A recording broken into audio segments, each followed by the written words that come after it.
လောကမှာဘဟုဆိုတဲ့စကားလုံးလေးနဲ့တွဲပြီးတော့မှတ်ကြတာမရှိဘူးလားဘဟုတုတ္တဘဟုများပြားသောတုတ္တအကြားအမြင်ဟုတ်လားဘဟုတုတ္တဆိုပြီးတော့ပြောကြတာလေဟိုဟာတိဒီဟာတိဟိုဟာဖြစ်နာလဲဒါဖြစ်နာလဲဟာဒီလူကဘဟုတုတ္တအလွန်များတာပဲချီးမွမ်းကြတာပြောကြဆိုကြတာမရှိဘူးလားရှိတယ်ဒီနေရာမှာမြတ်စွာဘုရားဆိုလိုတဲ့တုတ္တကလောကမှာလူတွေလုံးပြီးတော့ပြောနေတဲ့ဘဟုတုတ္တမျိုးထက်များစွာလေးနဲ့နေတာကိုတွေ့ရတယ်လူတွေပြောနေတဲ့ဘဟုတုတ္တကအခုမြတ်စွာဘုရားရည်ရွယ်ထားတဲ့တော့တန်ဖိုးဖြတ်လို့မရတဲ့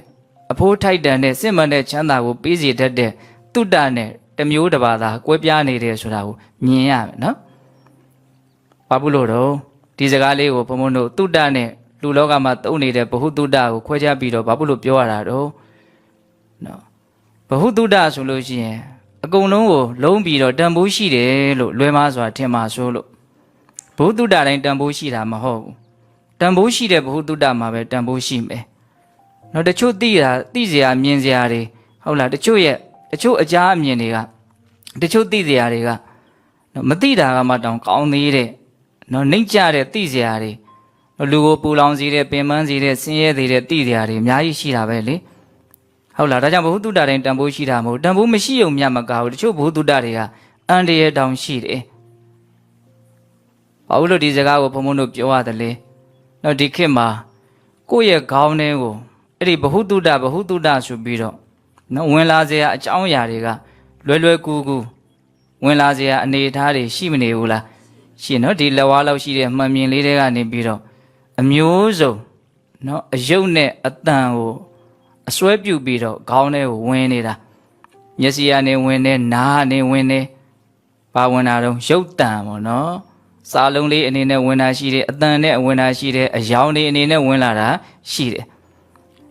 အဲ့ဒါတွေကိုတချို့ကဘဟုတုတ္တဆိုပြီးတော့အယံကာရောကိုယ်ကောင်းတဲ့ကိုအဝင်ခံကြတာတွေရှိတယ်ဟုတ်လားတချို့ဟာတွေကတန်ဖိုးရှိတာမဟုတ်ဘူးအကျိုးရှိတာမဟုတ်ဘူးတေချာစဉ်းစားကြည့်မသိခင်ကဘာမှမဖြစ်ဘူးမမြင်ခင်ကဘာမှမဖြစ်ဘူးမကြားခင်ကဘာမှမဖြစ်ဘူးမြင်လဲရကြားလဲရသိလဲရမှာစိတ်တွေပူသွားတာလောင်သွားတာတွေအများကြီးမရှိဘူးလားဆင်းရဲသွားတာပင်ပန်းသွားတာတွေအများကြီးရှိတယ်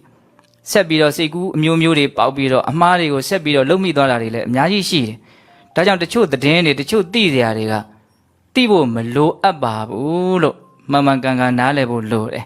ဟုတ်လားဘာလို့ဆိုအန်တရရှိတယ်တချို့ဟာတွေကအဲ့ဒါကိုဘုံဘုံတို့ခွဲခြားပြီးတော့ပြောဖို့ဆိုရင်အချိန်တွေအများကြီးယူရလိမ့်မယ်စကားလုံးတွေအများကြီးသုံးရလိမ့်မယ်ဟုတ်လားအဲ့တော့လူရင်းကိုပြောကျင်တာလောကကပြောနေတဲ့ဘုတုတ္တမျိုးကိုလုံးပြီးတော့ဒီနေရာမှာတုတ္တလို့ပြောနေတာမဟုတ်ဘူးကြားလဲရလို့ရှိရင်ဟိုတနေ့ကပြောခဲ့သလိုနှလုံးစိတ်ဝမ်းကိုငြိမ်းအေးသွားစေတဲ့နော်လောဘဒေါသမောဟမီးတွေကိုငြိမ်းအေးသွားစေတဲ့နော်လောကီအကျိုးတရားလောကုတ္တရအကျိုးတရားတွေကိုဖြစ်ထွန်းသွားစေတဲ့နော်မြတ်စွာဘုရားရဲ့တရားဒေသနာတွေကိုအတိအမြင်များတာမျိုးကိုသာလေဒီနေရာမှာတုတ္တလို့ဆိုလိုတာ